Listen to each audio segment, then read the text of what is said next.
বন্ধুরা আজকে আমি এসেছি ইস্কনে। তো আজকে আমি এখানে বেশ কিছুটা সময় কাটাবো। এখানে দুপুরের ভোগের প্রসাদ গ্রহণ করব। এই মূর্তিটা এত সুন্দর, চোখ ফেরানো যাচ্ছে না। এখানে হচ্ছে ভোগ প্রসাদ বিতরণের জায়গা। রয়েছেন বাবা তারকেশ্বর। খুব সুন্দর পরিবেশ, আসলে একদম মন শান্ত হয়ে যাবে। সব থেকে স্পেশাল ব্যাপার যেটা গঙ্গার ধারে, সেটা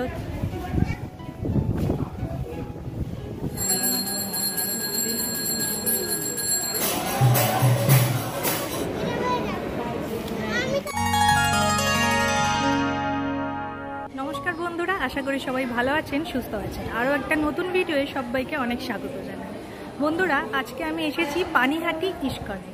তো আজকে আমি এখানে বেশ কিছুটা সময় কাটাবো। এখানে দুপুরের ভোগের প্রসাদ গ্রহণ করব আর আপনাদেরকেও পুরোটা দেখাবো, পুরোটা ঘুরিয়ে দেখাবো। এছাড়াও আপনাদেরকে দেবো সমস্ত রকম ইনফরমেশন, যেমন এখানে কিভাবে আসবেন, এখানে দুপুরের ভোগের প্রসাদ গ্রহণ করার কি ব্যবস্থা, কখন ভোগ আরতি হয়, মানে সমস্ত কিছু আপনাদেরকে জানিয়ে দেবো এই ভিডিওরই মাধ্যমে। তো ভিডিওটা একদম স্কিপ না করে পুরোটা দেখুন, আশা করি আপনাদের ভালো লাগবে। ভিডিওটা ভালো লাগলে অবশ্যই একটা লাইক করবেন, চ্যানেলটা সাবস্ক্রাইব করবেন, ফেসবুক থেকে দেখলে পেজটি ফলো করবেন আর আমার ভিডিওটি শেয়ার করে পাশে থাকবেন। তো চলুন ভিডিওটা শুরু করা যাক। এই হচ্ছে পানিহাটি ইস্কনে প্রবেশ করার একটা গেট, আর একটা গেটও আছে এই মন্দিরের পাশ থেকে গেলেই দেখতে পাবেন, যেখান থেকে আপনারা যদি গাড়ি নিয়ে আসেন তাহলে গাড়ি ঠাড়িও ঢুকিয়ে রাখতে পারবেন। সেটাই হচ্ছে মেন গেট, সেটা আমি একটু পরে দেখাচ্ছি। তো চলুন আমি ভিতরে যাচ্ছি। একদম ভিতরে এসেই দেখতে পারবেন আপনারা ডান দিকে দোকান রয়েছে, যেখানে নানান রকম ঠাকুরের মানে ধূপকাঠি বলুন, ঘি, মধু, তারপর কোন ধূপ, যেরকম যা যা লাগে পুজোর কাজে, তুলসীর মালা, সেই সব বিক্রি হচ্ছে। পুরীতে ঘুরতে গেলে আমরা যেরকম ধরনের গেঞ্জি দেখতে পাই না, জগন্নাথ দেবের মুখ আঁকা মাঝখানে, সেই রকম টাইপের বাচ্চাদের গেঞ্জি বিক্রি হচ্ছে দেখলাম। এই যে দেখুন দোকানটা, যেরকম যা বললাম, চন্দন কাঠ, মানে ঠাকুরের নানান সামগ্রী এখানে বিক্রি হচ্ছে। এই যে এটা হচ্ছে যে গেট থেকে ঢুকলাম, ওই গেট থেকে ঢুকে ডান দিকে, আর বাঁ দিকে আপনারা পেয়ে যাবেন অফিস ঘর। দাঁড়ান দেখাচ্ছি। এই যে দেখুন, এই মাসিক নিত্য সেবা অফিসের পাশেই আছে, এই যে দেখতে পাচ্ছেন অফিস অ্যান্ড রিসেপশন লেখা। আর ঠিক তার পাশেই আপনারা দেখতে পাবেন রয়েছে মন্দির। মন্দিরটা খোলা থাকলেও এখন আপনারা ঠাকুর দর্শন করতে পারবেন না, কারণ এখন পর্দা দেওয়া আছে। যখন ভোগ আরতি হবে তখন অবশ্যই আপনাদের দর্শন করাবো। এখন চলুন আগে পুরোটা আপনাদের ঘুরিয়ে দেখিয়ে নিই। এই যে দেখুন মন্দির চত্বরের ভিতরটা, এই যে অনেকে বসে আছেন এসে, আর দেখতেই পাচ্ছেন পর্দা দেওয়া আছে। একেবারে গঙ্গার ধারে হচ্ছে এই পানিহাটি ইস্কন। এত সুন্দর লাগবে আসলে, মানে কি বলবো, মনে হবে বারবার আসি। খুব ভালো লাগছিল, খুব সুন্দর ঠিক মন্দিরের বাইরেটাতেই এখানে খাবার জল আছে, আর ঠিক তার অপোজিটে এখানে আছে হাত ধোয়ার জন্য কল। এই যে দেখতে পাচ্ছেন জলের ব্যবস্থা, হাত ধোয়ার জন্য কল আছে। তার পাশেই হচ্ছে ওয়াশরুম। যেটা মন্দিরে ঢুকতেই আমার সবথেকে আগে নজর কেড়েছে সেটা এবারে আপনাদের দেখাচ্ছি। একদম মন্দিরের গেটের সোজাসুজি হচ্ছে এই যে মা জগদ্ধাত্রীর একটা মূর্তি। এই যে দেখুন শ্রী শ্রী জগদ্ধাত্রী দেবী মাতার মন্দির। এই যে জগদ্ধাত্রী ঠাকুরের মূর্তিটা এত সুন্দর, এত সুন্দর, মানে সত্যি কথা আপনি চোখ সরাতে পারবেন না। চলুন আপনাদের সামনে দিয়ে দেখাচ্ছি। এই যে দেখুন কি যে সুন্দর মূর্তিটা, মানে আমার কি ভালো লেগেছে। আমার একদম প্রথমে মন্দিরে ঢুকতেই সোজাসুজি এই মূর্তিটার দিকেই চোখ পড়েছিল, কারণ একদম গেটের সোজাসুজি হচ্ছে এই মন্দিরটা, ছোট্ট করে মন্দির করা। আর দেখুন তার পাশেই আছে জুতো রাখবার জায়গা। দেখছেন ব্যাগগুলো ঝোলানো আছে, যে আপনাদের কিন্তু এসে জুতোটা যেখানে সেখানে রাখলে চলবে না, ঠিক এখানেই রাখতে হবে। একটা ব্যাগ নেবেন, এখানে কোনো টাকা পয়সা লাগে না, ফ্রিতে একটা ব্যাগ নিয়ে কোন নাম্বার থেকে নিচ্ছেন সেটা মনে রাখবেন, সেই ব্যাগে জুতোগুলো গিয়ে রেখে দেবেন। তার পাশেই একটা এই যে বড় মতন হল করা দেখতে পাচ্ছেন, এইখানে হচ্ছে ভোগের প্রসাদ বিতরণ করা হয়, মানে এখানেই যারা ভোগের প্রসাদ গ্রহণ করবেন তাদেরকে এখানে বসিয়ে খাওয়ানো হয়। আর ওই যে ওইদিকে দেখছেন টেবিল আর চেয়ার রাখা আছে। যারা বয়স্ক মানুষ বা যাদের পায়ে কোনো সমস্যা আছে, যারা মাটিতে পা মুড়ে বসে খেতে পারেন না, অসুবিধা আছে, তাদের জন্য ওই টেবিল চেয়ার। আর দেখতেই পাচ্ছেন সামনে মা গঙ্গা। তার আগে দেখুন এই যে হলটা বলছি, তার উপরে খুব সুন্দরভাবে মহাপ্রভুর জীবনের নানান কাহিনী, নানান চিত্রর মাধ্যমে খুব সুন্দরভাবে ফুটিয়ে তোলা হয়েছে। এই যে দেখুন সন্ন্যাস গ্রহণ এবং সন্ন্যাস গ্রহণের পর বৃন্দাবনের অভিমুখে যাত্রা, এরকম নানান কাহিনী এই যে আমি আপনাদের পরপর দেখাচ্ছি।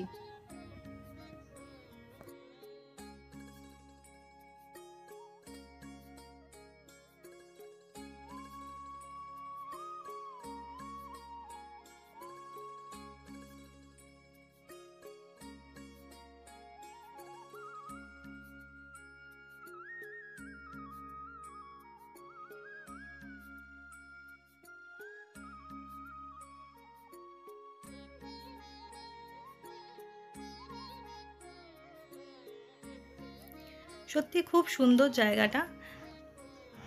এই যে দেখুন, আর এই হলের পাশ থেকে এই যে দেখতে পাচ্ছেন এখানে একটা কি সুন্দর কাঁঠাল গাছ আছে, কত কাঁঠাল হয়েছে এই গাছের মধ্যে। আর তার পাশ দিয়েই সিঁড়ি করা, যেখানে উঠে আপনারা এই সিঁড়ি দিয়ে উঠে আপনারা দেখতে পাবেন দুদিকে দুটো ছোট ছোট মন্দির করা। আর এই সিঁড়ির উপর দিয়ে উঠে দেখতে পাবেন গঙ্গার ঘাটে যাওয়ার জন্য সিঁড়ি করা রয়েছে। তো প্রথমে দেখিয়ে দিই কিসের মন্দির আছে এখানে। এখানে রয়েছেন বাবা তারকেশ্বর। চলুন এবারে আপনাদের সামনে দিয়ে দেখিয়ে আনি। এই যে এই হচ্ছে বাবা তারকেশ্বর।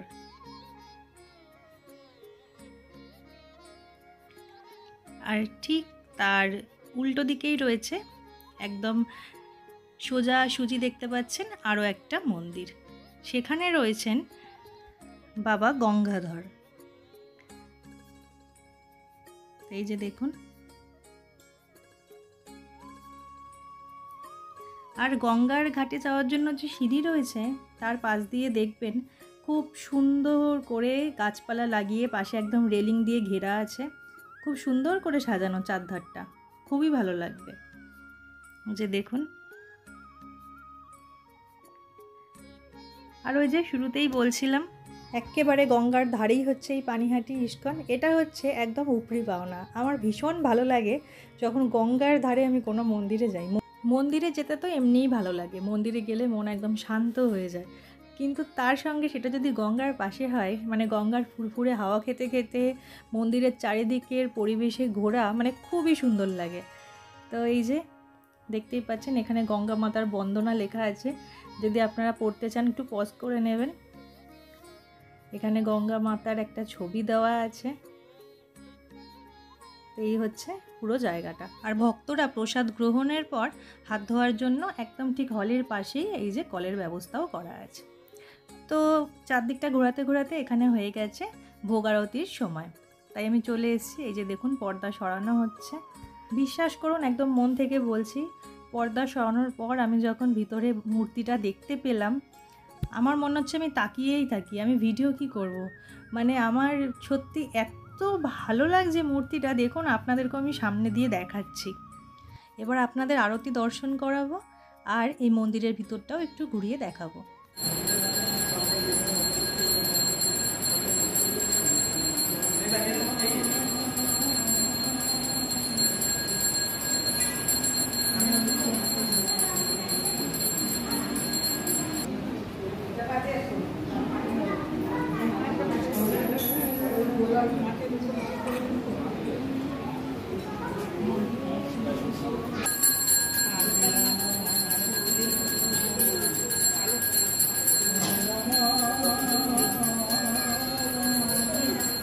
তো এই যে দেখুন, এদিকে আপনাদের দেখাই আমি, এখানে কখন কি আরতি হয় সেই টাইমগুলো দেওয়া আছে। ভোর 4:30টার সময় হয় মঙ্গল আরতি, 7:30টার সময় ভগবানের অভিষেক ও দর্শন আরতি, 8:15 সময় হয় প্রাতরাশ ভোগ ও ধূপ আরতি, রাজভোগ ও আরতি হয় দুপুর 12টা থেকে 1টার মধ্যে। এই আরতিটার পরেই এখানে ভোগের প্রসাদ বিতরণ করা হয়। তারপর বিকালে আবার 4টের সময় আরতি হয়, সন্ধ্যার আরতি হয় 5:45 আর রাত্রিবেলা 8টার সময় ভগবানের শয়ন।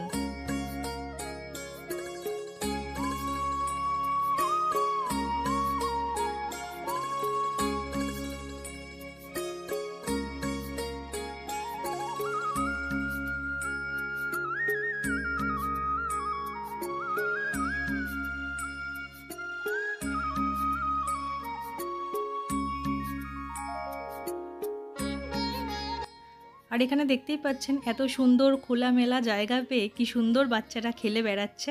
এই যে আমার ছেলে আরও সাথে যারা এসছে আর কি, একসঙ্গে সব খেলে বেড়াচ্ছে। ঠিক দুপুরবেলা 1:30টার পর এখানে আপনাদের ভোগের প্রসাদ বিতরণ করা হবে। সেই কারণে দেখতে পাচ্ছেন এখানে এই যে জায়গা করা হচ্ছে বসার জন্য। তো অনেকে বসেও পড়েছে, এখনও অনেকে আসা বাকি আছে। আর এই হচ্ছে ভোগের প্রসাদের কুপন। ভোগের প্রসাদের জন্য যদি আপনারা আগে থেকে বুক করতে চান, এই যে এখানে একটা ফোন নাম্বার দেওয়া আছে, আমি স্ক্রিনে নাম্বারটা আর একবার দিয়ে দিচ্ছি। আর ভোগের প্রসাদের জন্য বুকিংয়ের টাইম হচ্ছে সকাল 8টা থেকে 10:30 পর্যন্ত। এছাড়া আপনারা এখানে এসে সরাসরিও 10:30টার মধ্যে, মানে 8টা থেকে 10:30টার মধ্যে কুপন সংগ্রহ করতে পারেন, যদি আগে থেকে ফোনে বুক না করে থাকেন তাহলে। ভোগের প্রসাদের মূল্য পড়বে মাথাপিছু 70 টাকা।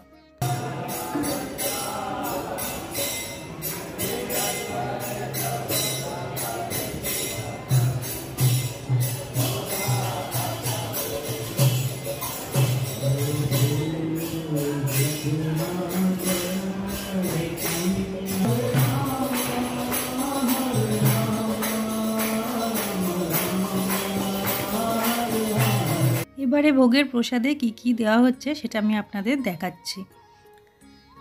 তো প্রথমেই ভোগের প্রসাদে আমাদের দিয়েছিল অন্ন আর একটা পটল, কুমড়ো, ডাঁটা, আলু সমস্ত রকম সবজি দিয়ে একটা তরকারি।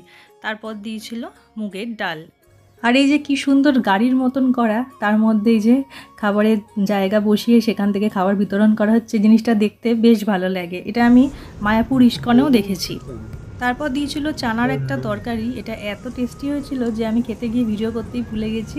একদম শেষে একটুখানি আছে তখন মনে পড়েছে। তারপর দিয়েছিল চাটনি আর পায়েস। যেই গেট দিয়ে আমি প্রবেশ করেছিলাম সেখান থেকে ঢুকেই একদম সোজাসুজি দেখবেন দোকানগুলোর পাশেই, মানে এখান থেকে আপনারা যদি ফোনে বুক না করে থাকেন তাহলে সরাসরি এসে সকাল 8টা থেকে 10:30টার মধ্যে ভোগের কুপন এখান থেকে সংগ্রহ করতে পারবেন। আমরা তো একদম এই পানিহাটি ইস্কনের কাছাকাছিই থাকি, তাই আমরা তো গাড়ি করে চলে এসেছিলাম। কিন্তু আপনারা যারা দূর থেকে আসবেন তাদের বলে দিই তারা কিভাবে এখানে আসবেন। যদি আপনারা হাওড়ার দিক থেকে আসেন তাহলে সেখান থেকে ট্রেন ধরে আসবেন কোন্নগর স্টেশন। ট্রেনের ভাড়া পড়বে 5 টাকা।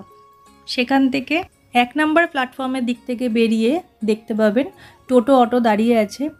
সেই টোটো বা অটো ধরে আপনারা চলে কোন্নগর ফেরিঘাট, ভাড়া পড়বে 10 টাকা।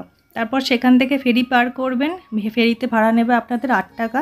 ফেরি পার করলেই যে কোনো কাউকে জিজ্ঞাসা করবেন ইস্কনটা কোন দিকে, হাঁটা পথে মাত্র 1 থেকে 1.5 মিনিট।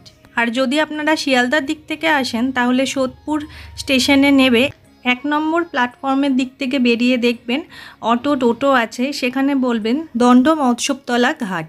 সেখানে নেবে 1 মিনিট হচ্ছে পানিহাটি ইস্কন, মানে অটো থেকে নেবে 1 মিনিট হাঁটলেই আপনারা পেয়ে যাবেন পানিহাটি ইস্কন। আর আপনারা যদি বাসে আসেন তাহলে বিটি রোডে সোদপুর বিটি রোড যে স্টপেজ আছে সেখানে নামবেন, নেবে সেখান থেকে টোটো ধরে একদম চলে আসবেন এই ইস্কনের সামনেই। টোটোতে আপনাদের ভাড়া নেবে 10 টাকা। আর এই যে দেখতে পাচ্ছেন এই হলটার একদম বাঁদিকে দেখুন গাড়ি রাখা আছে, মানে যারা গাড়ি নিয়ে আসবে এই রাস্তাটা ধরে সোজাসুজি গেলে আপনারা পাবেন মেন গেট। ওই মেন গেট থেকে ঢুকে গাড়িটা রাখতে হবে। এই হচ্ছে মেন গেটের ছবি। তো বন্ধুরা এই ছিল আজকের ভিডিও, সবটাই আপনাদের ঘুরে দেখালাম, সমস্ত ইনফরমেশনই দেওয়ার চেষ্টা করলাম। তাও যদি কোনো কোয়েশ্চেন থাকে অবশ্যই আমাকে কমেন্ট বক্সে জিজ্ঞাসা করবেন। আর এই পানিহাটি ইস্কন আপনাদের কেমন লাগলো সেটাও আমাকে কমেন্টে জানাবেন। আমার তো ভীষণ ভালো লেগেছে, খুব সুন্দর পরিবেশ, আসলে একদম মন শান্ত হয়ে যাবে। সবথেকে স্পেশাল ব্যাপার যেটা গঙ্গার ধারে, সেটা হচ্ছে সবথেকে মানে শান্তির ব্যাপার। গঙ্গার ফুরফুরে হাওয়া খেতে খেতে ওখানে বসে থাকতে ভীষণ ভালো লাগবে। তো যাই হোক বন্ধুরা, আজকের ভিডিওটা এতটুকুই। ভিডিওটা ভালো লাগলে একটা শেয়ার করবেন আর একটা লাইক করবেন। আর যদি চ্যানেলে নতুন হন চ্যানেলটি সাবস্ক্রাইব করে, ফেসবুক থেকে দেখলে পেজটি ফলো করে আমার পাশে থাকবেন। তো চলুন আবার দেখা হচ্ছে আপনাদের সঙ্গে পরবর্তী ভিডিও। সবাই ভালো থাকবেন, সুস্থ থাকবেন।